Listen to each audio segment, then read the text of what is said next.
Hasan and Maria sat at the little wooden table, waiting for breakfast as their mother placed warm food before them. Mother's tired hands served the plates. She had cooked since dawn, but the children only looked at the food. Hasan ate quickly with a big smile, enjoying every bite. Maria chewed slowly, watching Mother quietly. After eating, Hasan ran outside to play. Maria stayed, noticing Mother washing dishes with weary shoulders. Maria went to Hasan, who played with a ball. She whispered, "Do you know how much Mother works for us?" She reminded him softly. The Prophet said, "Whoever doesn't thank people doesn't thank Allah."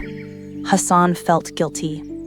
In the kitchen, Mother cut vegetables. Sunlight touched her tired face, yet love still shined in her eyes. Hasan stood in the doorway, watching every movement. His face showed realization of her sacrifice. He stepped forward, holding a glass of water. Shyly, he said, "Jazakallahu Khairan, Mother." "Thank you." Mother froze in surprise. Maria came with a small flower, placing it on the table.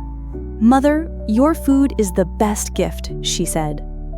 Mother hugged both children tightly.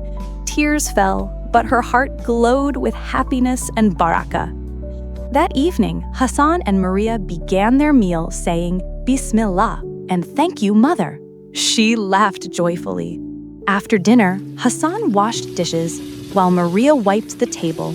Gratitude filled their simple home. Mother told them softly, "This small thank you gave me more strength than hours of rest." Hasan and Maria smiled at each other. They promised to always show gratitude in their lives. At night, they sat together on the prayer mat. After Salah, they raised their hands saying Alhamdulillah.